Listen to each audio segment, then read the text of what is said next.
alongside, rounding out our 20-rider grid, is Dan French and Adam Thornborough. So it should be really interesting to see what's going to happen in this one. The top two only separated by 3/4 of a tenth of a second. Chris Wells as well, not too far away. Of course, it is the local boys who are here all the time that you'd expect to see running well here. And of course, it is the local boys, Richard Holmes-Williams and Jamie King, alone on the front row. But of course, you can't count the likes of Chris Wells out. Harrison Quincy as well. He can certainly be quick. This should be a really fascinating race. It should be indeed. They're all getting ready now, coming around, forming the grid. There is our flag marshal holding up the red flag. Jamie King in second after his crash yesterday is impressive stuff. Let's see how he performs today. There is our flag marshal just getting ready now, moving out the way, and it is lights out and away we go. Richard Holmes-Williams holding on to that first place. Here is Jamie King though, hot on his tail in second position. A little battle there happening for third place. Everybody bunched up, but here is Holmes absolutely stretching out a lead, forming a gap already ahead of everyone else just into the first section of the course.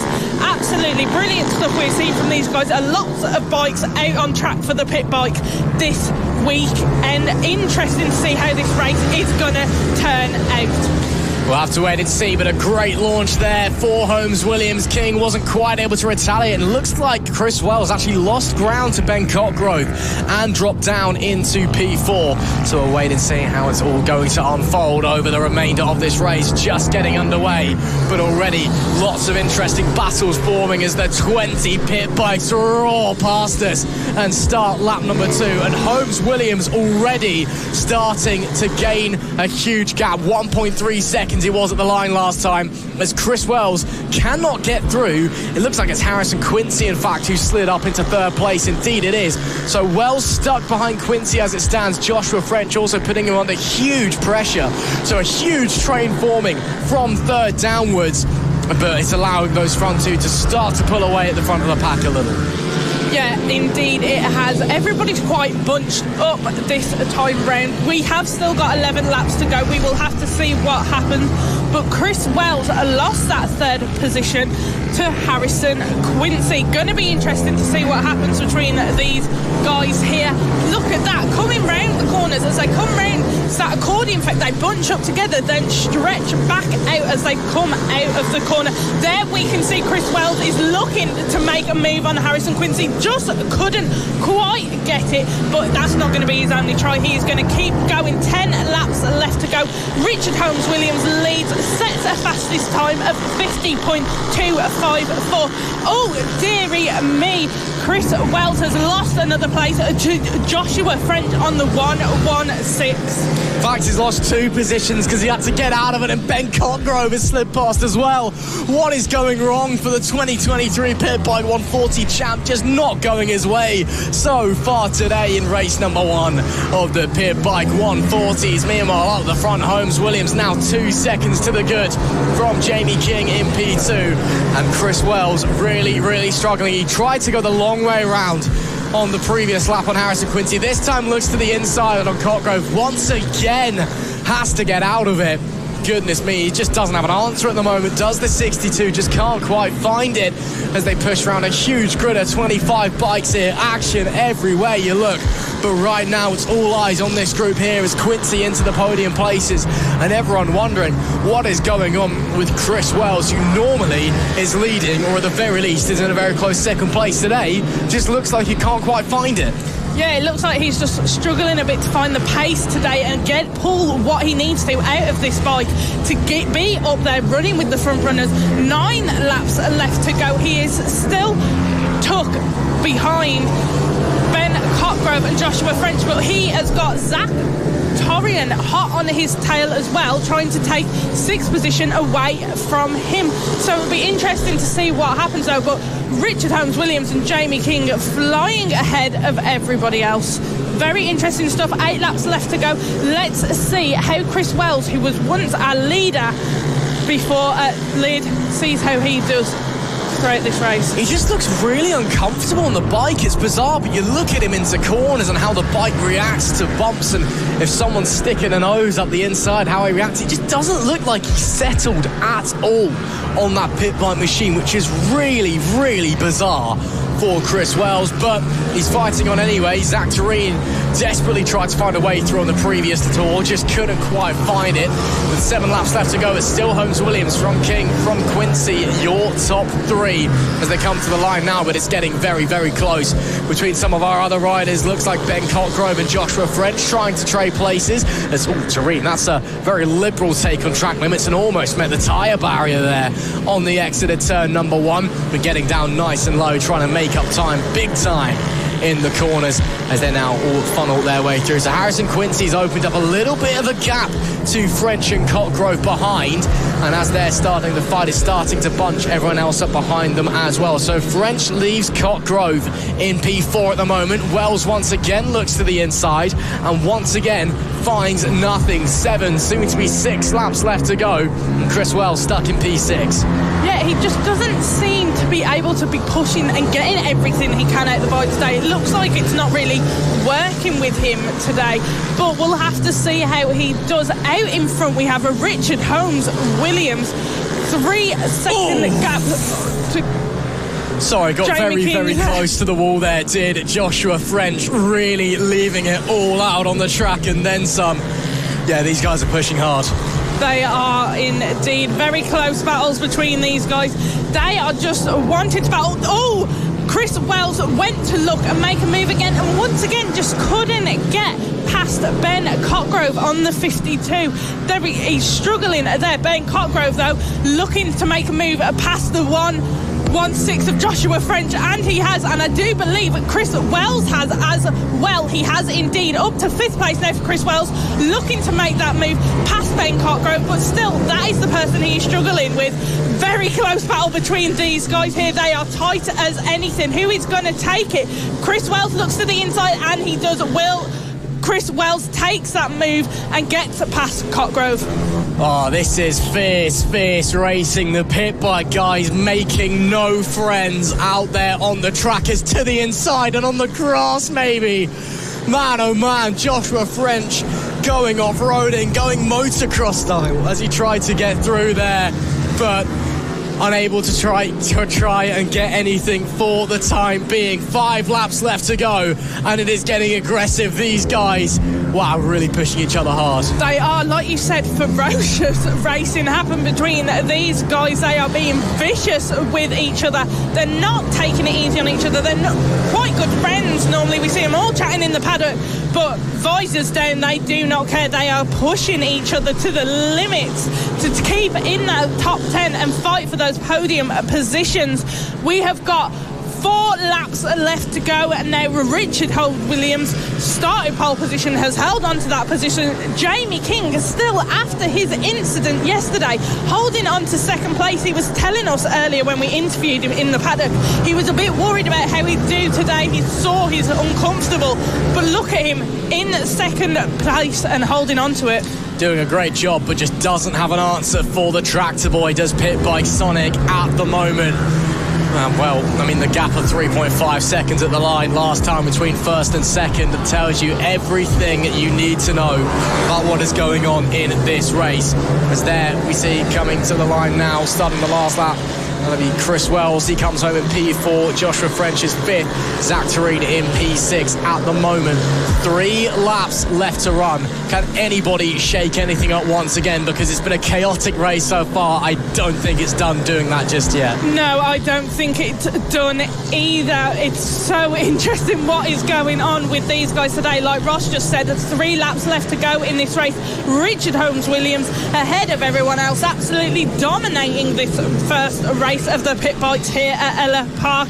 Jamie King running in 2nd. 3rd on the 755 we have Harrison Quincy. Absolute brilliant stuff we are seeing from these guys today racing here. Here is our second place runner right now, and back to our first place. There is Richard Holmes Williams.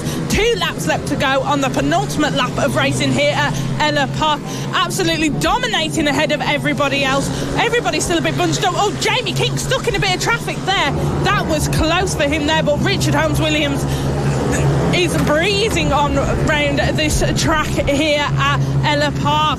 2 laps left to go. He's just come through that hairpin section, past that chicane, coming into the final section of the track to begin his final lap of racing. He has absolutely dominated this first race of the pit bikes, got himself out of all the bunching up of everybody else, focused on taking that lead, and is absolutely flown with it. We are on our last lap of racing for the pit bikes, race number 1 here at Ellough Park. Look, there is our race leader, Richard Holmes Williams. Just in the background of our screens, we saw our second place runner, Jamie King, trying to catch up with him, but Holmes has absolutely dominated, is leading with absolute ease this pit bike race. I mean, it's very, very rare you see domination to this scale in the pit bike 140s. Normally they're scrapping all the way to the line, but the tractor boy today has turned up and shown them who's boss as he rounds Paddock Bend for the final time. Richard Holmes Williams will hear the adoring local fans calling his name, because it is the hometown hero who takes a dominant victory. Richard Holmes Williams wins a brilliant race number 1 and does it in some style by 2.5 seconds from Jamie King. He backed off on the last lap as well to celebrate and was 2 seconds off of the laps that he was running. Jamie King finishes in second with Harrison Quincy rounding out the podium places. But Holmes Williams simply untouchable in that one. He was indeed. Absolute brilliant stuff we saw from him. Like you said, we have not seen domination like that so far. Absolutely brilliant stuff from Richard Holmes Williams. Here he is now on our screens. That is your race winner for the first race here at Ellough Park. Wow, what a race we've just seen. It's Richard Holmes Williams who takes victory with Jamie King in P2. Harrison Quincy rounding out the podium places. Chris Wells finishes P4 with Joshua French in P5. Zach Tureen just behind in 6th. Ben Cockgrove was 7th with Simon Gates in P8. Keaton Payne 9th. And Danny Knight's Rush, who rounded out our top 10 there. Did have a fair few DNFs in that one, unfortunately, by the looks of things, as to be expected. Looks like we lost Zach Andrews, Nathan Gardner, Robert Leveridge, Monty Cockgrove and Bradley Powell amongst all the chaos. But man, oh man, what an interesting race we've seen there. Yes, some fantastic pit bike action as those fighting for the final podium place really got the elbows out. But really interesting to see Richard Holmes Williams' advantage today. Does he keep that moving forward into race 2 and race number 3 later on this weekend? Coming up next, we've got the MK Mini GP50. The first race for them here at Ellough Park will be 11 laps long. They are sponsored this weekend by the Kiggs 2 Wheel Centre, and it'll be brilliant. And it's brilliant that they have been sponsored this weekend. Just waiting for them now. They are just being in the holding area until they're allowed to come round onto grid, get ready and start this race. Absolutely, they are on a huge grid. 21 riders out there this weekend. So it could be very, very interesting how it's all going to unfold. But of course, so far this season, it's all been about one man, and that man, Super Sebastian Goslavsky. He'll be starting from pole again this weekend, a solid pole by 0.4 of a second as well. And every time he's hit the racetrack so far here at Ellough Park, he looks phenomenal out there. He does. We were speaking to Super Seb earlier, and he's confident and he's ready to go this weekend. He had a brilliant weekend at our season opener a couple of weeks ago in Lydd, and he's absolutely dominating so far. And like you said, Ross, back on pole position, 0.4 of a lead over everybody else. It's going to be brilliant seeing what he can do. We'll have to wait and see, but it may be a bit of a challenge for anyone to try and challenge him. But anything can happen in racing, and it normally does, to butcher a very famous quote. And it should be interesting as the riders making their way now out onto the grid before they get going on their sighting lap. Yes, of course, Sebastian Goslavsky is the one we've all got our eye on, but some very, very strong riders out there, of course. The Mini GP50 is brought to you by King's 2 Wheel Centre. It is the first step onto geared bikes in these young racers' careers and the first step onto Grand Prix style machinery. So yes, you have a bit of differences and experiences. There's some people this will be their second, maybe even their first race they're ever doing, or first weekend they're ever doing, should I say, on these bikes. Some of these guys have been doing it for a few years. They got it down to a T. So you do get those interesting parallels there, and you get to see who the stars of tomorrow are today. Yeah, you do indeed. These guys just waiting now to be let and go round on their opening lap. Here we are with the MK Mini GP50. They're just coming round onto the grid now, waiting to go out on their outlap before starting their race. Looking at them there, they are all very much looking ready to go. Focused visors are down. Let's see who will happen. It's been so unexpected so far today in the racing. Anything can happen in this race, and it'll be interesting to see what happens, Ross. It will be indeed. Let's run through the grid. It is Sebastian Goslavsky that starts from the pole position. Bradley Curtis alongside Rex Austin in P3. Mason Frederick starts in P4. Tommy Keats and Josh Perkins are on the third row, with Jensen Ansell in 7th, and Emilio Pereira, great qualifying for him once again. He starts P8. Riley Paisley and Nicholas Dunwoody round out our top 10, with Caelan Ratcliffe 11th and Preston Baker in P12. Daisy Polden is 13th, with Kai Hawkin in P14. Dylan Tureen and Bo Morris make up row 8, with Seth Hayward 17th and Max Johnson going off alongside. Bojan Balachevsky starts 19th, with Callum Maxwell rounding out our top 20, and our 21st and final rider on the grid, Oliver Wilson. So a huge grid of riders, lots of very, very talented names out there. Should be really interesting to see how they're all able to contest with each other. I mean, it's not a very big racetrack here at Ellough Park. It is around 1,100 metres long, but it's not very wide. You've got 21 bikes out there all trying to jostle for position. Could get a little bit interesting. Yeah, I mean, it's been interesting all day, Ross. Let's be honest. We've had quite a few bikes out this weekend. We've mentioned that already. But it's brilliant to see so many people coming and getting involved with FAB. Here we are now, everybody lining up on the grid. Like Ross mentioned earlier, everybody making sure they are straight, because everybody was told earlier by the race control that they must be straight, nobody on an angle at all. We are getting ready, everybody finally just getting into position. You can see they're all desperate to get started. Flag marshal moves out the way, and it's lights out and away we go. There is Super Seb in pole position, leading into that first corner of the first lap of the MK Mini GP50 racing. Following him on the 71 is Bradley Curtis, held on to his second position, starting the race, and he's going to be hunting Super Seb down.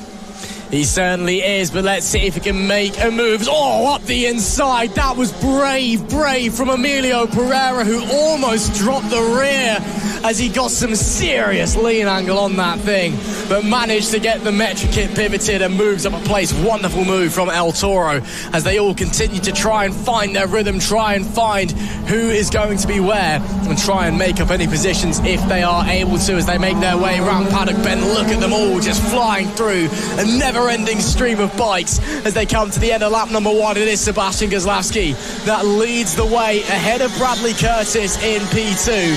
And boy, oh boy, that looks like it could be a race in our hands. Rex Austin holding on in P3 as well, but some serious battles already forming behind them as we start lap number 2. Yes, Ross, 10 laps left to go. Rex Austin on the first lap set a fastest time of 53.313. Brilliant stuff from him. Let's see, everybody else is still quite closely bunched together. Interesting to see how this race is going to be turning out. Lots of bikes on the grid, and they're all quite close together, and it's going to be interesting to see how this race goes between them all. Leading though still is Super Seb on that number 64. We've got a bit of a battle going on here between the number 8 of Tommy Keats and the 22 of Jensen Ansell. Jensen Ansell has now got past past Tommy Keats and who's took that 4th position. Sebastian Gazlowski dropping down our timesheet currently. Yeah, what's going on with Sebastian Gazlowski? Is he down and out of the race? Who can tell for the time being, but we're going to keep pushing onwards regardless. Yeah, that was some monster racing there between Tommy Keats and Jensen Ansel, both of them not giving each other even an inch. And as a result, it's allowed Emilio Pereira on the 31 to get involved and slide up through as well. As there we see, continuing to follow them around, the 31 watching and waiting, only his 2nd race weekend on these Metrokit Mini GP 50 machines. So it could be interesting. And yeah, I can see looking at the commentary box, with Sebastian Gazlowski nowhere to be seen. So something has happened to our race leader, and it is now Bradley Curtis that does lead this race. So some early drama here. We're not sure what's happened, but we'll let you know as soon as we know. Bradley Curtis is now on his own at the front with a 1.5 second lead as this battle for what is now P5 rages on. And there's still action everywhere you look as well. That's Riley Paisley, Caelan Ratcliffe and Josh Perkins. All of them, you couldn't fit a piece of paper between them out on the racetrack as they head into turn number 3. And it is just about Riley Paisley that holds on to the lead, but Caelan Ratcliffe is right there with him. Yeah, and on our screens we've just saw the number 35 of Nicholas Dunwoody moving past the 30 of Josh Perkins. He has taken that 9th place away from him. Brilliant to see what is happening with these guys a bit further back in our pack. They're all still racing very closely. They all want to be in that top 10. Still leading this race is the number 71 of Bradley Curtis. Following in him in 2nd is the 991 of Rex Austin. And on our 3rd and final podium position, currently with 7 laps to go, is Mason Frederick. Well, this morning his gearbox was in tatters. Now Bradley Curtis leads the Mini GP 50s race number 1, brought to you by King's Two Wheel Centre. Riley Paisley is withstanding unbelievable amounts of pressure from behind right now. Caelan Ratcliffe is clambering all over the back of him. And just behind them as well, Josh Perkins and Daisy Polden pushing each other right to the limits. But Riley Paisley holding on really well there, as that down is the number 15. Hopefully everything is okay for Seth Hayward. We'll have to wait and see if the bomber can continue around, but looks like that may be his day done and dusted. Real shame there for him. He was running in P13 at the time and having a good race as well. 6 laps left to go then, and in this battle for P6, or P7 should I say, it's still Riley Paisley that holds on. Ratcliffe under attack from Perkins, doesn't come into fruition on that occasion. Perkins has to sit the bike up as well, and now Ratcliffe can go on full attack mode. Maybe, not quite yet. No, probably not yet at all. You are right there, Ross. They are all bunched up very closely together, these lot here in that battle that is happening. We have got 6 laps left to go. Out in the front of this group is the number 30 of Josh Perkins. It'll be brilliant to see how he... And here we go, back with our race leader. 5 laps left to go. That is the number 71 of Bradley Curtis. He is doing absolutely amazing. Got that lead, put his head down, and he's just leading the pack with grace.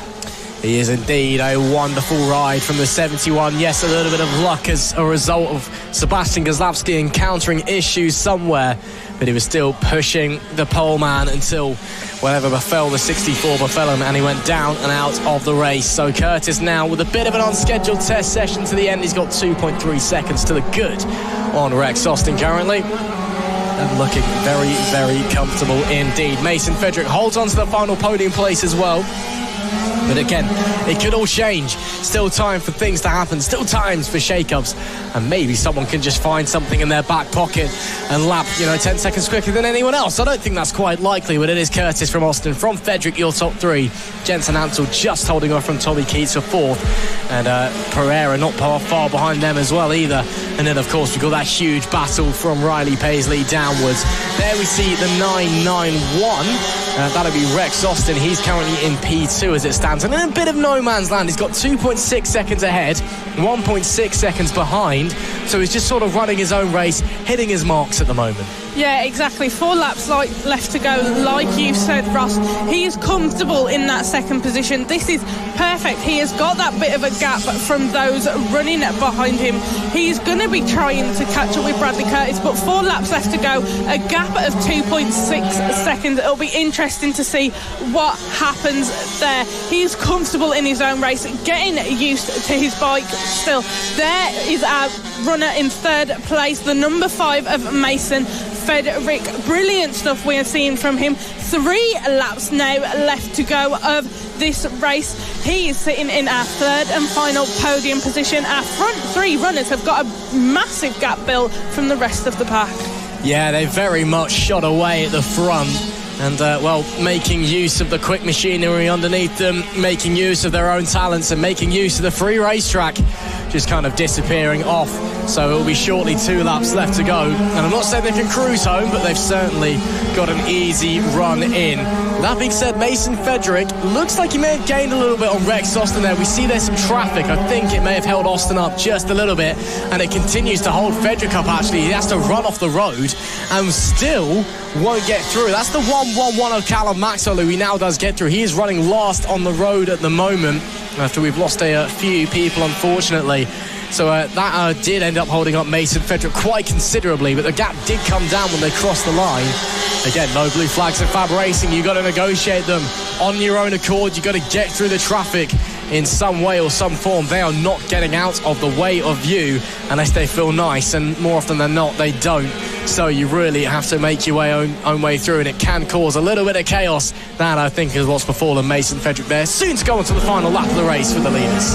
Indeed, it is 2 laps left to go, and now coming down into this last lap, there is the number 71. That is our leader, Bradley Curtis, caught in a bit of traffic there with the 1-4-1. He's just making his way past. Like you said, Ross, no blue flags here. They just have to make their way past. This last lap is Bradley Curtis just to get that lead and hold on to it, and he's doing it brilliantly. He is going to take that first place here at Ellough Park in the first race of the Mini GP50. Bradley Curtis, our race leader. Absolutely brilliant stuff coming around into that paddock corner, that last little section of the track. Here he goes. This is it for Bradley Curtis. He is taking the race win of the first race of the MK Mini GP50 here at Ellough Park. Following him in second place is a Rex Austin. In third place, Mason Frederick. Fourth place, Jensen Ansel. Fifth, Tommy Keats. And sixth, Emilio Pereira. Well, what a fascinating race we've just seen there. Maybe not as much action up the front as we're used to, but some commanding rides and some real interesting battles further else in the pack as well. It's Bradley Curtis who takes victory by nearly 5 seconds from Rex Austin in P2. Mason Frederick rounding out the podium places. Jensen Ansel was 4th with Tommy Keats in P5, and Emilio Pereira, great ride from him, up into P6. Caelan Ratcliffe managed to get into 7th place in the end, as well as Josh Perkins in P8. They both got through Riley Paisley, who finished 9th, with Nicholas Dunwoody in P10. Daisy Polden 11th with Dylan Torino in 12th. Guy Hawken was 13th with Max Johnson P14. Bojan Blajewski was 15th with Callum Maxwell 16th and Bo Morris in 17th. Unfortunately, we lost Preston Baker, Seth Hayward, Sebastian Gazlowski we knew about after he drops out of the lead of the race, and we also lost Oliver Wilson, who I believe may have not even made the race start. So a real shame for those guys, but a very interesting race to keep an eye on there. And again, if Sebastian Gazlowski was still involved in that one, if he hadn't have had whatever happened, be it mechanical failure or if he dropped the bike, whatever, if he was still in that race at the end, I think there'd have been a huge battle between himself and Curtis for the race win. So race 2 and race 3 could be interesting. I definitely agree with you there, Ross. We lost Sebastian Gazlowski in that race. It'll be interesting to see what happens with him. Coming up now, we have our first race of the Moto team happening very soon for you all. This weekend, it is a very special weekend for these guys. We have got a friendly competitive match taking place between the South Africans and the British, set up by the riders themselves. Speaking to them all today, there's a lot of friendly rivalry, friendly banter going on between them, and it'll be very interesting to see what happens with that. Well, you say friendly rivalry, but I know there's a few riders that are taking it deadly seriously as well. Some of the O'Keefe guys are very much like, South Africans want nothing to do with you. I don't think they're getting full spitting image. Never met a nice South African on it, but it's certainly heading in that direction. It's all fun and games. At the end of the day, it's just something they've set up on their own. Nothing that the series itself have organised. It's all just very much between the own riders. But it just creates something a little bit extra nice. We've got a few South Africans on the grid today. Again, they've had to claim a few people as their own. I think they're saying that the top British rider will be a South African going into this one, but we'll have to wait and see how it's going to unfold across the rest of the weekend. But a nice little intra-squad tournament there as the riders make their way out onto the grid. And of course, it's just another thing that we have to keep in mind, alongside the fact that it's Moto Team and there's two different classes as well. So it could be very, very interesting indeed. Now, it should be important to note, no Ian Jackson by the looks of things coming into this weekend. So that could be a bit interesting. In fact, it looks like everybody out there is on their own bike and are doing their own thing. The only team name that I can see in the grid is Team Acme Racing, which, as we all know, is Marco Pandolfo, who's riding that all season. So it should be really interesting to see how it's going to unfold. And of course, very important to remember as well, no number 96, no Will Howarth today. So him and that dominant machine not showing up. Should be interesting then. Let's get underway. Let's get our grid going. It's Team Acme Racing. Marco Pandolfo, the number 8, starts on pole with Joshua French alongside. Harrison O'Keefe is P3 with Phil Joyce in 4th. Ben O'Keefe starts 5th. Let's hope he doesn't crash in the final corner and throw away a race win this time, alongside Jack Van Eden, who returns this weekend. George Knights is 7th with Paul Kelly in P8. Linton Demiola is P9 alongside Malcolm Steyn. Reece Gentry is 11th with Rob Huntley in P12. And Gary O'Keefe rounds out our grid. Should be very interesting. Of course, 2 different classes, but now 2 battles of the nations as well to watch. I know, we've got it all happening this weekend, haven't we, Ross? They're just coming round now on that outlap before they form the grid, and we get this race underway here at Ellough Park. In pole position, we have Team Acme Racing, like Ross just said. Marco Pandolfo there with his team. He is running on the Moto Team Open Championship. And in second place, we have Joshua French. Not too sure what he's doing, if he's open or standard. We will have to wait and see. Quite a small grid we've got for these guys here, but it's going to be a good one. I've seen smaller in the Motor Team. Important to note as well that Joshua French is not French, nor does he represent the nation of France in this mini Ashes test. He's just kind of there for the fun with that last name. Right then, it's all eyes to the lights. Let's go racing in Moto Team race number 1. Oh, and Marco Pandolfo doesn't go anywhere. Or was that a jump start, maybe? All possible. Jack Van Eden is somehow leading into turn 1. What is going on? I got no idea whatsoever. I think it may have been a few jump starts as they got going, and then a few of them went. Somehow, the 17 of Jack Van Eden making his return to FAB-Racing this weekend, a former Grand Prix rider himself, up into the lead. Chaos away at the start. It's Van Eden from French, from Marco Pandolfo, your top 3. That was absolute madness at that start here.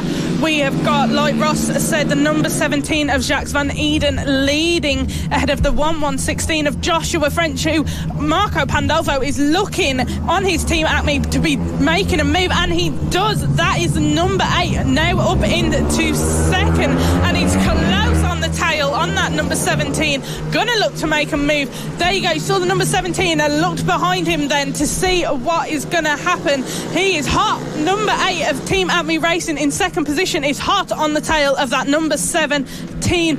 We are got 10 laps left to go here. Our current running in order is the number 17 of Jacques Van Eden, the number 8 Marco Pandolfo for Team Acme Racing, third place the 1/16 Joshua French, and then fourth we have the number 65, which is Harrison O'Keefe.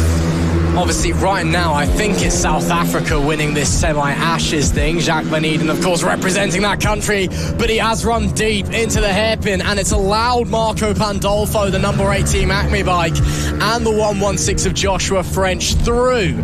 So, who knows what's going on. I mean, we've got to remember as well, 2 different classes at the same time. Another thing to keep your mind on, Jacques Van Eden's in open, Team Acme Racing, that's in the open bike, as we clarified last time out at Lid when everyone else thought they were a standard bike. Joshua French is on the standard class machinery though. So Joshua French leads the way in standard, Harrison O'Keefe for second, Phil Joyce is third in that class.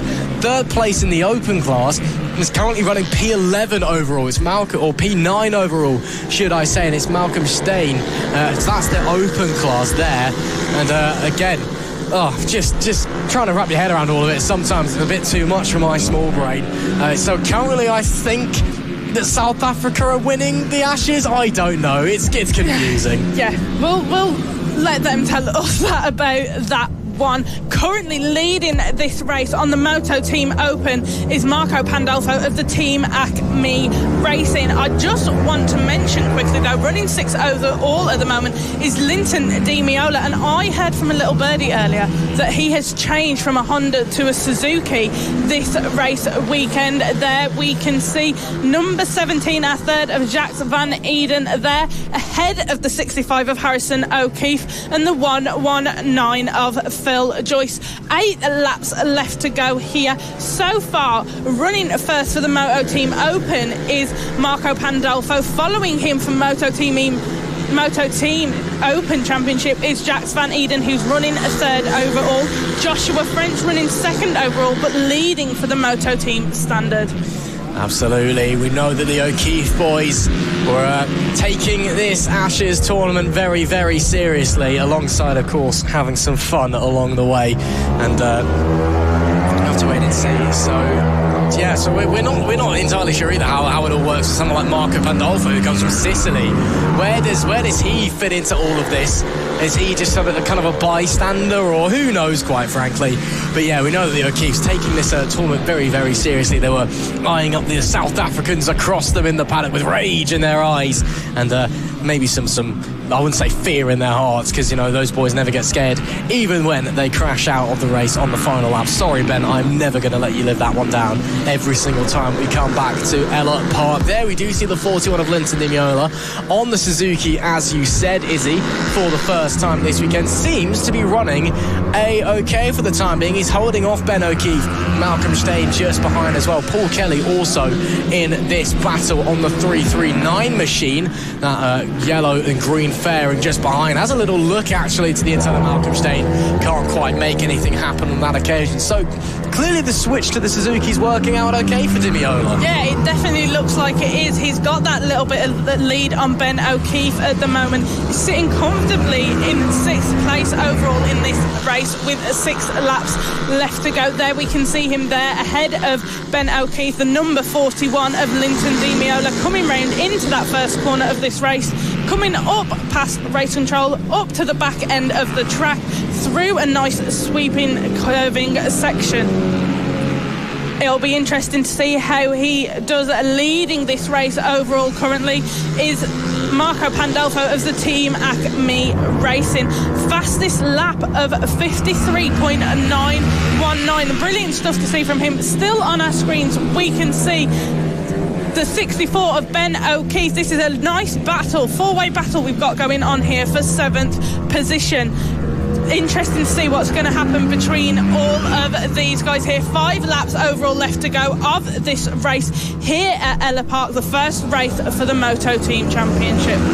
Yeah, great lap times there from the number 8 machine of Marco Pandolfo. Of course, little way off the lap record. I don't think we're going to be seeing any Moto Team lap records broken anytime soon. Of course, the previous one here set by Will Howarth back in 2022 under the older regulations that were a little bit faster, but still some very solid times from the number 8 from the Sicilian on the Team Acme Racing bike. Joshua French still holding on to 2nd place ahead of Jacques Van Eden. Of course, that's overall class-wise. It is the Team Acme Racing number 8 bike that leads overall and leads in open. With Jacques Van Eden, he's P3 overall. He is second in open, third place in open. You have to go down to P8 and find Malcolm Steyn. Meanwhile, in the standard class, now it's Joshua French who leads the way in that one. He just takes the fastest lap as well from Team Acme Racing. It's 53.802. Second place in standard is Harrison O'Keefe in P4 overall, and just behind him Phil Joyce is third place in standard and rounding out the podium in that category as well. 4 laps left to go, and we've got a battle of the fastest laps between the front pair on the track, even though they're in different classes, and still lots of action out on the racetrack as well. Yeah, like you said, Ross, and it was something we spoke about when we were at Lid. It'd be interesting to see how different these guys were on the open and on the standard classes, but not a lot of time between these two front runners at all, with Marco Pandolfo on the number 8 leading for the Moto Team Open, running first overall, and Joshua French on the 116 from Moto Team Standard, running second overall but first for Moto Team Standard. 3 laps left to go. On our screens we can still see the 64 of Ben O'Keefe as he comes through. Here are our leaders. Look at that. Nothing between these two at all, but yet they're running 2 different classes of bike. Absolutely brilliant stuff from here to be seen. Joshua French hot on the tail of Marco Pandolfo, and is absolutely finding a comfortable position for himself in this race. Of course, these two racing has no effect on them whatsoever unless they come together and DNF. They're both leading and both set to win in their own categories, but they're racers. At heart, the overall victory matters. Whoever crosses the line first, that matters to them. And Joshua French is going to put on the attack as they start the penultimate lap of the race. Marco Pandolfo holding firm down into turn 1. Look at the momentum on the 116. He nearly high sides out of turn 1. Somehow holds it. Actually had a little glance down at the rear wheel. I don't quite think he can believe that he stayed on the bike there. Joshua French is pushing like a madman, and now set to 53.634, within a second of the old lap record under the old regs, which is unbelievable pace. Joshua French really wants that overall win. He does, and he's going to try and make a move if he can on the Team Acme bike, which has Marco Pandolfo on, to get that race win. Here we are now, just coming round paddock corner, coming into that final section, getting ready to start the final lap of racing here in the first race of the Moto Team Championship at Ellough Park. There is our race leader, Marco Pandolfo for Team Acme Racing on the Moto Team Open bike. Brilliant stuff we have seen from him in this first race here at Ellough Park. He has got a comfortable lead now. Joshua French has fallen back a bit, isn't so hot on his tail anymore. So Marco Pandolfo has just got the room to comfortably round this last lap and take that race win. There is the 116 of Joshua French. Looks like he could have had a bit of a problem. Let's go back to our leader, Marco Pandolfo for Team Acme Racing. Here he comes now, round these final corners, ready to take that first win at this first race here at Ellough Park. Here he comes now, round onto that start-finish straight, and he passes the finish line and takes first place overall. It is Marco Pandolfo for Team Acme Racing. Who is going to come second overall? It is still Joshua French on the 116 Moto Team Standard. Let's see who takes third place. It is looking to be Jacques Van Eden, and it is, and following him in fourth is Harrison O'Keefe, fifth Phil Joyce, and that makes our top 5 currently. Let's look at our results. First place overall, we had Team Acme Racing, Marco Pandolfo. Second place, Joshua French. Third, Jacques Van Eden. Fourth, Harrison O'Keefe. Fifth, Phil Joyce. Sixth, Linton Di Miola. Seventh, Ben O'Keefe. Eighth, Malcolm Steyn. Ninth, Paul Kelly. 10th, George Knight. 11th, Gary O'Keefe. And down at the bottom, 2 do not finishes, we had Rob Huntley and Reece Gentry. Great racing there in the motor team. Let's just go through the podiums of each of the classes as well quickly. It was Marco Pandolfo, the overall winner. He takes the winner as well in the open class for Team Acme Racing, with Jacques Van Eden second and Malcolm Stein in P3. In the standard class, meanwhile, it's Joshua French who took the victory, Harrison O'Keefe second, and Phil Joyce third. And we'll just have to update you on what's going on with the in-house Ashes tournament, the South Africans against the British, which isn't even technically the Ashes, because I'm pretty sure the Ashes is England, Australia. But you know what? We'll look beyond that. I like the idea. They've even got a trophy for it. It's a barbecue. It's quite nice. And it's a nice little tournament that they're doing as well. We'll have to update you and find out after we're done racing today.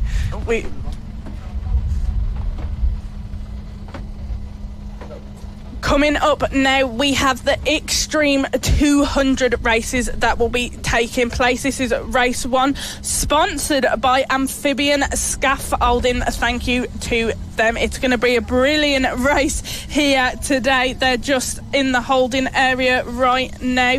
Be very good to see what happens in this race today. We are just waiting for them to come round on to track. Hello and welcome if you are just joining us on this live stream. Don't forget to like and subscribe, and let us know in the comments, especially if you're watching on YouTube, who it is you're looking out for this weekend and who you are rooting for. It's going to be a good race here, second to last race of the day, and we are looking forward to it. It's going to be the Extreme 200. We also have a British Talent Cup rider visiting us for this race, Philip Suriak. We do indeed. Should be really interesting to see what he is able to do. Suraviak, of course, recently taking victory in race 1 at Silverstone in the R&G British Talent Cup. At the when the Grand Prix was in town, winning in front of the MotoGP fans. That's going to be pretty special. Put your name on the lap. And of course, he does lead the British Talent Cup standings as well. But some big names, some big names returning this weekend, and we are really excited to see how it's going to unfold. We've got the likes of Wilson Dilks returning once again, Marco Holtz, the 58. Oh, it's great to have him back as well after he's been off racing in Europe recently, and great to see him. He's in fine form, which is always brilliant to see, as the riders now making their way onto the grid before their sighting lap. Of course, Extreme 200s nowadays is open to Avalis and Metrokits. You do get a lot of GP-style machinery. Previously, it just used to be known as Pit Bike Open. You do still occasionally get some pit bike-style bikes, but nowadays it's becoming more and more dominated by riders returning to FAB for the weekend and wanting some track time with something they're familiar with racing, and that's a Grand Prix-style bike. It is indeed. We do have 2 of our pit bike riders joining the grid for this race this weekend, and that is Jamie King and Chris Wells. Going to be interesting to see how they are in this race, because obviously we're used to them, seeing them in pit bike. We haven't really seen them in Extreme 200 before. Riders just waiting there to be allowed to come round onto their outlap. It'll be interesting to see what is going to happen in this race today. Just waiting for the flag marshal to send our riders out on their outlap, get given the go-ahead. We will see what is going to happen. Here we are, and this is the riders being set out on their outlap. Let's run through the starting grid. In first place, we have Wilson Dilks. Second place, Marco Holt. Third place, Henry McCartney. Fourth, Harrison Day. Fifth place, we have Finlay Polhill. Sixth, Travis Shaw. Seventh, Taylor Tomlinson. 8th, Harry Payne. 9th, Logan Cousins. 10th, Philip Suriak. 11th, Leo Soliu. 12th, Harry Barrell. 13th, we have Chris Wells. 14th, Jamie King. 15th, Taylor Davis. And 16th, Rory Jones. 16 rider grid there. Of course, the 2 pit bike fan favourites, Chris Wells and Jamie King, starting near the back, although they are on different machinery. They're riding on factory LRA Daytona 190s this weekend. Should be really interesting to see how they're going to run. Of course, great to see them out in the Extreme 200 field, though. It'll be interesting to see what they can do in another class. So it will be very interesting. But of course, up the front, it's some familiar faces, some of the younger guns, some of the talent of tomorrow that we're seeing today. Wilson Dilks and Marco Holt two of the most dominant Mini GP70 British champions we have ever seen line up alongside each other. And Philip Stroviak starting P10, of course, British Challenge Cup Championship leader. Don't camp it out. It's red lights on. It is lights out and we are underway. Not the greatest getaway for Marco Holt there, as there is a rider down in the background. Who was that that's gone down immediately away from the lights? Did he just pop a wheelie? Did he clip someone? We'll have to wait and see, but it's Wilson Dilks that leads away. I believe Harrison Day may have slid through Marco Holt. No, not quite. Holt was just about able to hold on to that second place, and in fact Henry McCartney actually held on to third in front of Day as well. So the front four, as they were away from the lights, Dilks and Holt ready to do battle. Brilliant stuff we are seeing from these guys, just continuing the race no matter what just happened as they left the grid, starting this race, running brilliantly so far. We have Wilson Dilks in first place, followed by Marco Holt in second. Look at that, pushing the bike, getting everything they can out of it as they come around that first corner and start the second lap of this race. Wilson Dilks leading ahead of Marco Holt, Henry McCartney running in third place, Harrison Day in fourth, fifth Travis Shaw and sixth Taylor Tomlinson. Those are our front runners there, our front three, and the front two are separating away. Dilks and Holt separating away to start their own fight. Oh, Marco Holt hasn't lost that hyper-aggressive riding style. Yes, he lets the bike move underneath him, but the way he gets down for corners, just bang, straight to the ground, and he is all over the tail of Wilson Dilks. It is the 2024 Mini GP70 British champion that leads this race.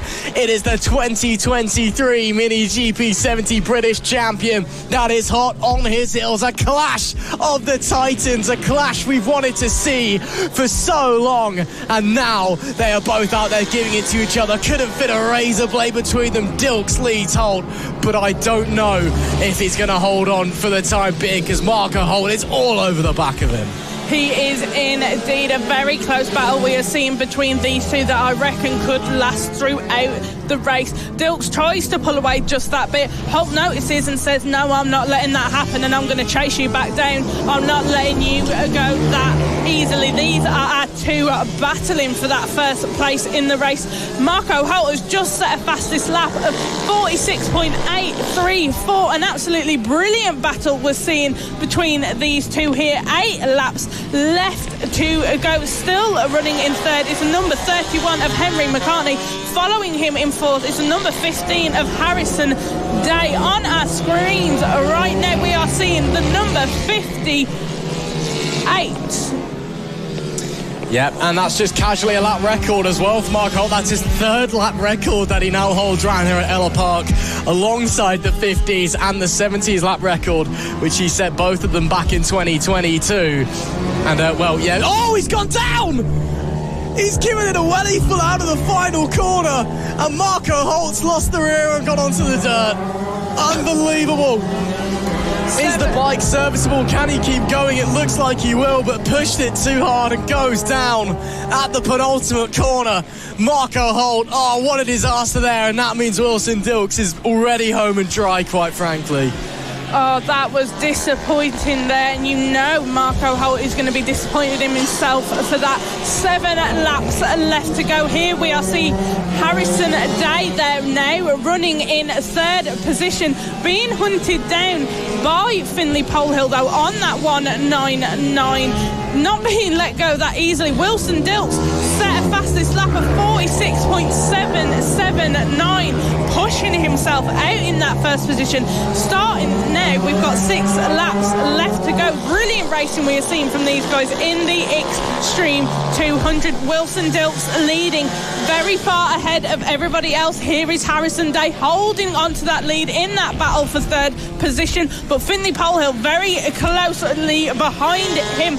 Absolutely brilliant stuff we are seeing from these guys here. Harrison Day keeping calm, keeping cool. Oh, but Finlay Polehill has just flown past Harrison Day and took that third position away from him, with Travis Shaw closing up behind Harrison Day now.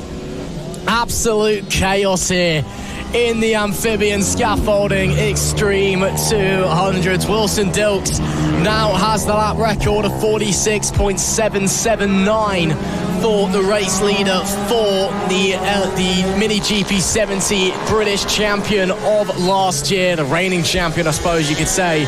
5 laps left to go. It is Dilks from McCartney from Pole Hill, your top 3.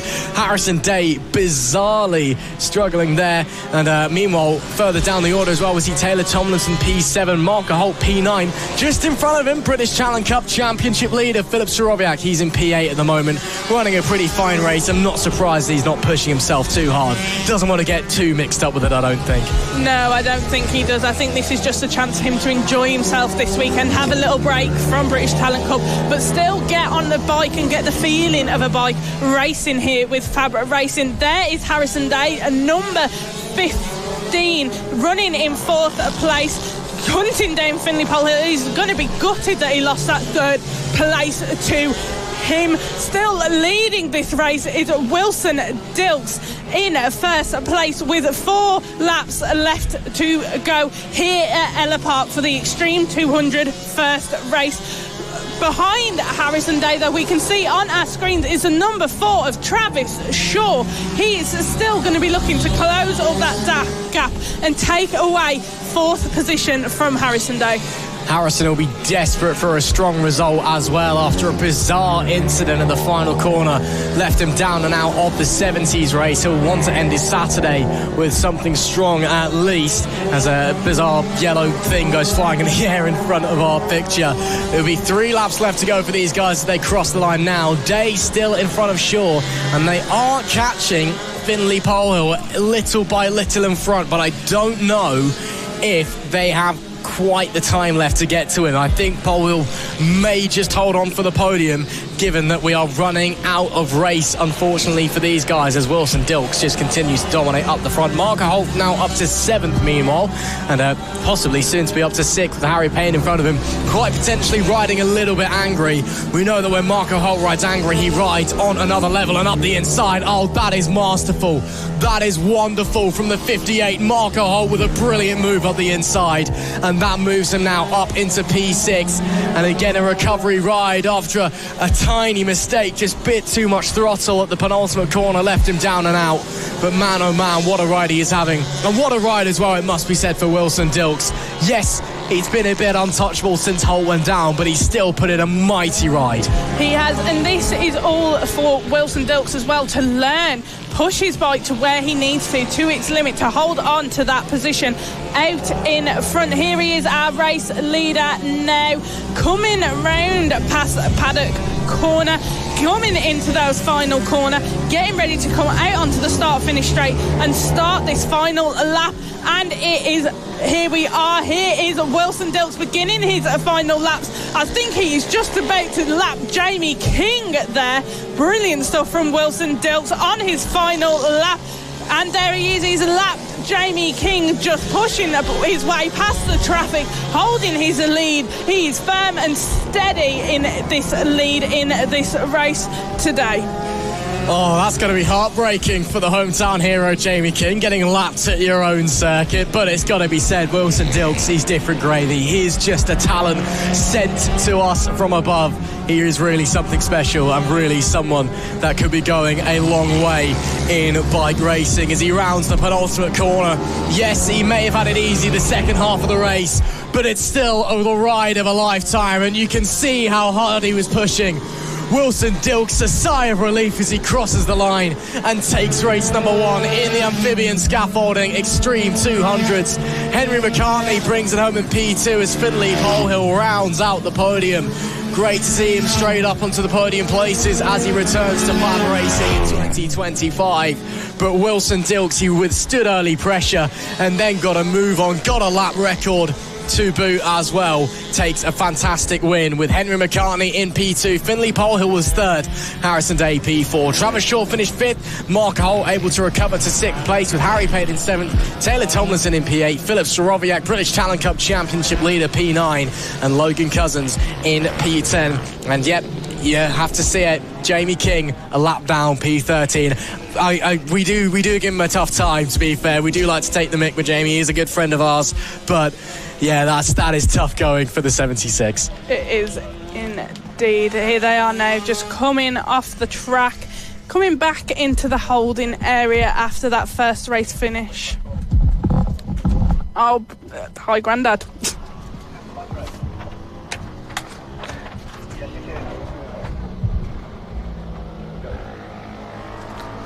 We are now coming into our final race of today. It is the MK Mini GP50R race, and it is our final race of the first day here at Ellough Park. It's going to be absolutely brilliant stuff to see from them. 12 laps overall for these guys.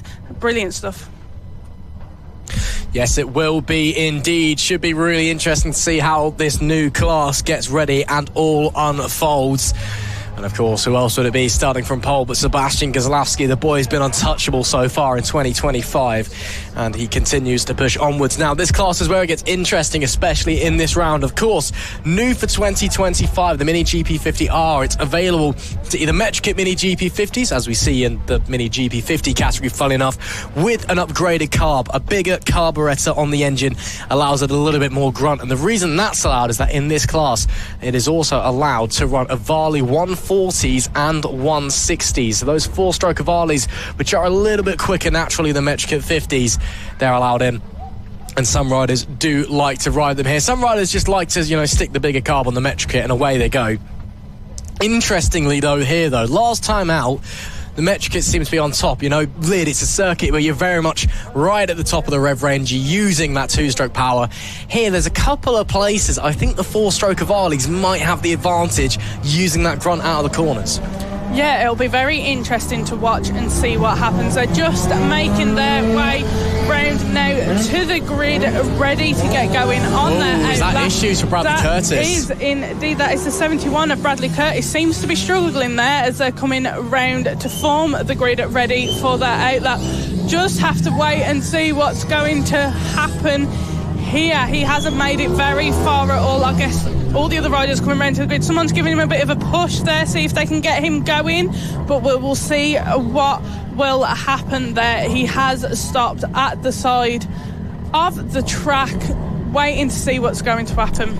That's not a marshal either. That's someone who's actually jumped over the fence of the track to try and help them. So kudos to them for trying to give them a bit of a hand. But I'm sure those down at the front of the pack know what's going on. As Curtis gesturing to the crowd, to the marshals, to the flag marshal, wondering what on earth is going on. Again, that bike, its gearbox was in pieces this morning. It got repaired. We saw him with issues in the race earlier on in the 50s, and it could be more issues now as well. As there is Chief Mechanic / Dad having a look, seeing if they can get it going again.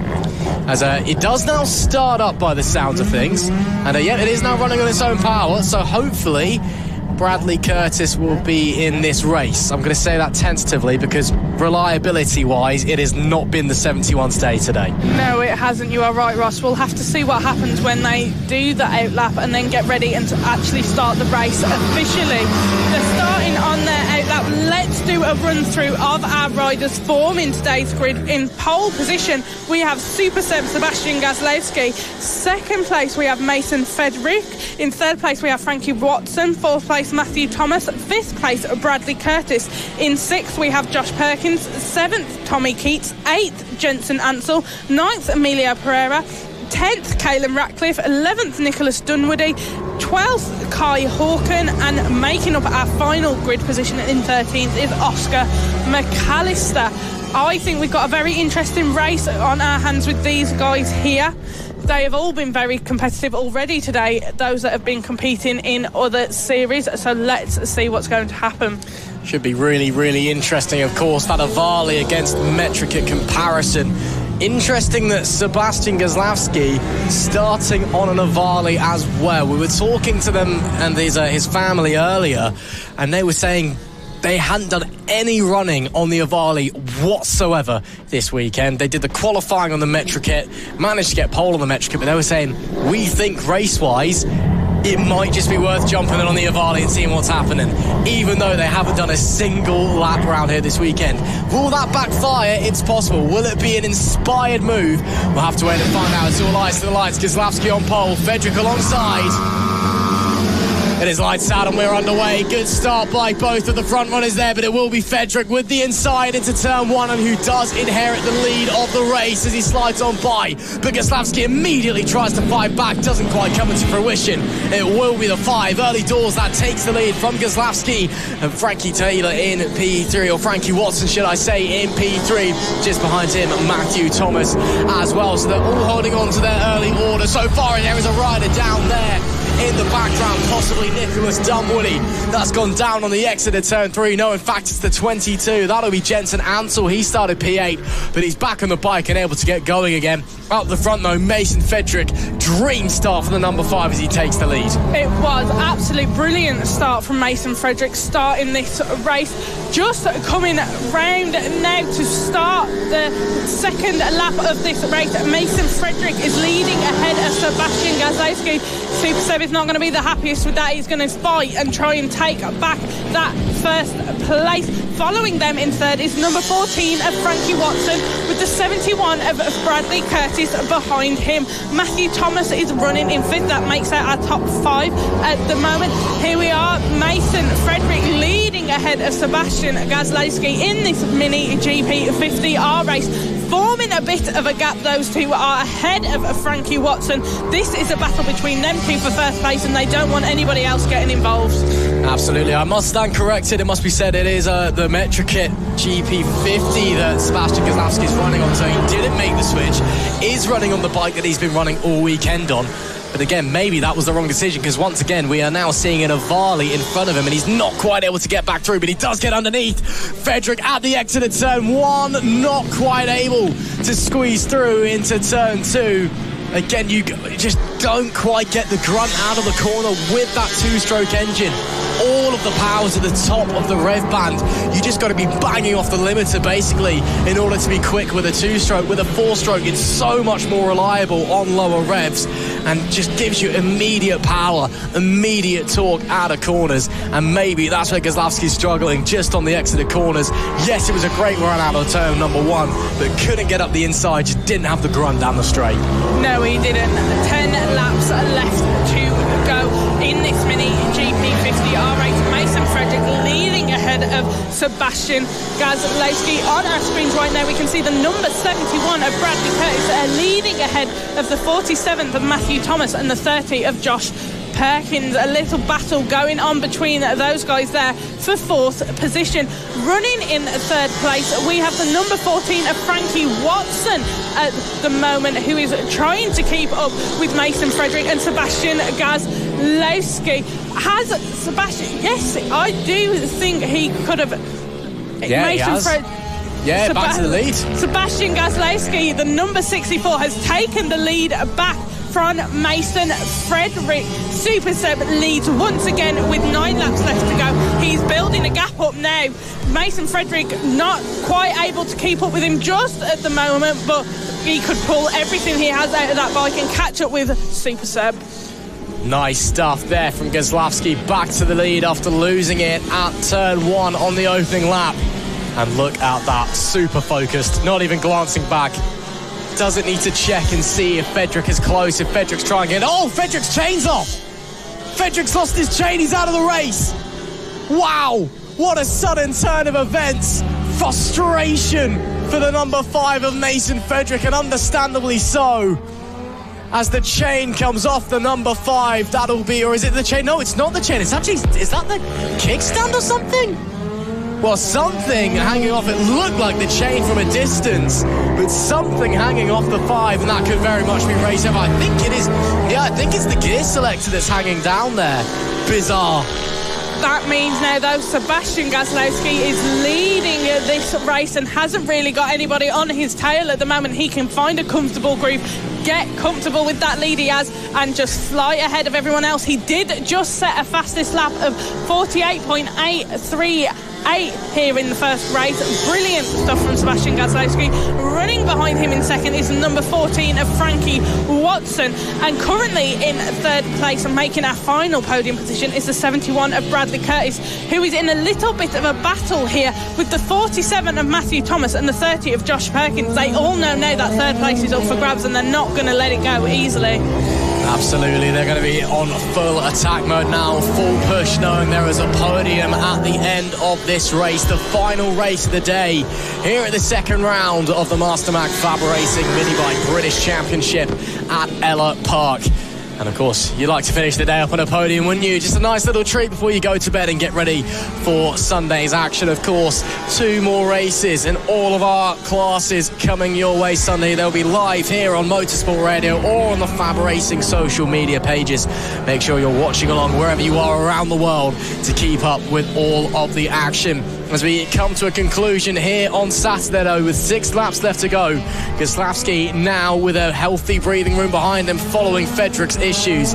Frankie Watson in P2 himself with a considerable gap to Bradley Curtis in P3, who we see now the 71 again nearly didn't start this race. Mechanical issues all throughout the weekend, nearly didn't even make it to the grid, had to get a push start to get the thing going. Now potentially on for a podium. Yeah, now that it's going, it's working for him, and he seems to be quite comfortable. The 47, though, Matthew Thomas, is hot on his tail. He gets closer but then ends up pulling away a little bit, and Bradley Curtis is holding on to that third position. He is hungry to be on a podium, finishing on a podium on the first day of our race weekend. Brilliant stuff we are seeing here. 5 laps left to go. Sebastian Gazlowski leading, flying ahead of everybody else, but we are still watching the battle going on here for third place between Bradley Curtis and Matthew Thomas, and Josh Perkins looking to get involved in the action on occasions. Brilliant stuff we are seeing from these guys. Matthew Thomas going to try, and he cannot quite keep up with Bradley Curtis on the 71 and make the move, either going on the inside to try and get third place from him. 4 laps in total left to go of our first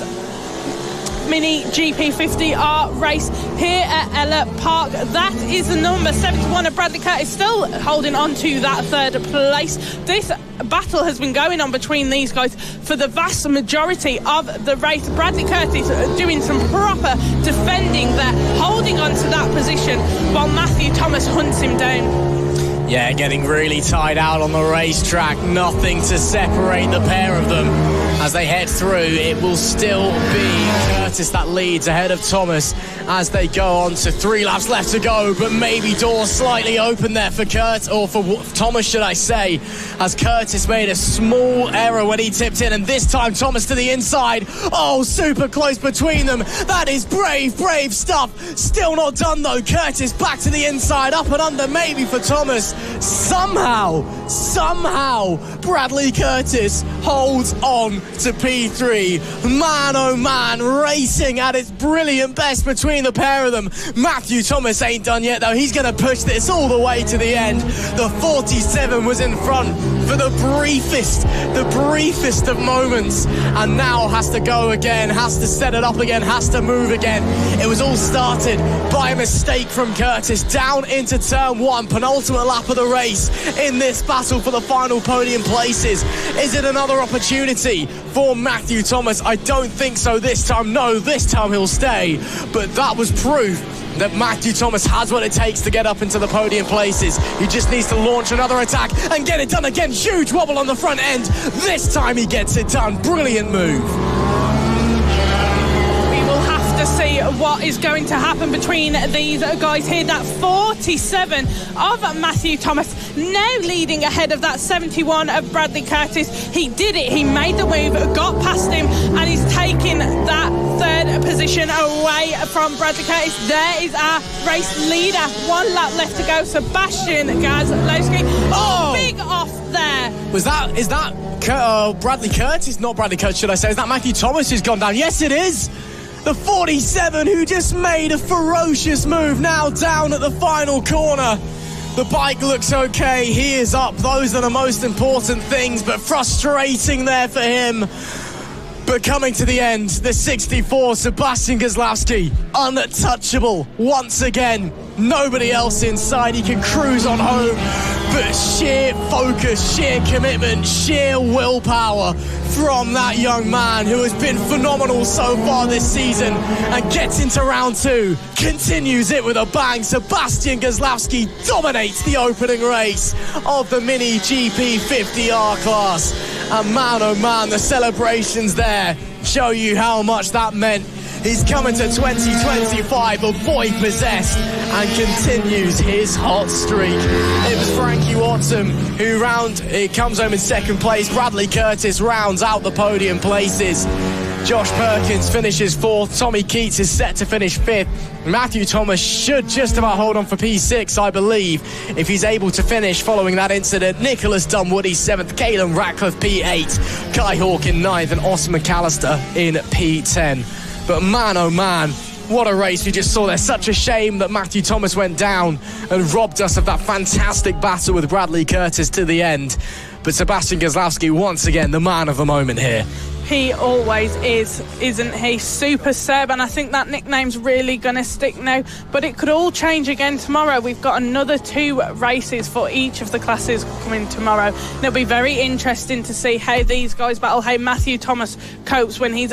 and hopefully doesn't have an incident like he did again today.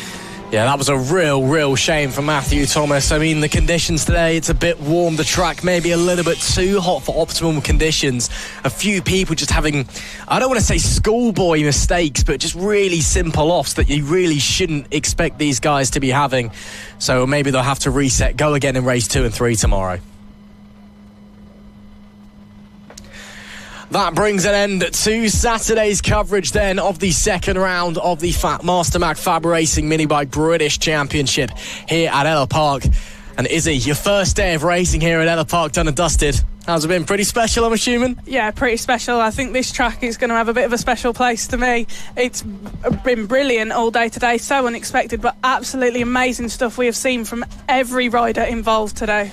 Yeah, we've had some superb action everywhere you look in all of our 10 races today. And guess what? 20 races coming your way tomorrow. Race 2 and 3 from all of our classes to look forward to. Of course, it'll be live at the same place, either here on Motorsport Radio. If you're listening in as well on Motorsport Radio, hello to you. Or on the FAB-Racing social medias or YouTubes or however you are viewing this. But that is it for today's experience. Hope you've enjoyed today's racing. Let us know if what happened you thought was going to happen, or if maybe it was all a bit of a shake-up. And make sure you like, share, subscribe, and help get FAB-Racing out there. Help get these young riders get their names on the map and help cement British motorbike racing onto the world stage. Thanks very much for joining us. We'll see you again tomorrow for all of our race 2s and race 3s. A road to MotoGP. 1, 2, 3. FAB-Racing Minibikes British Championship.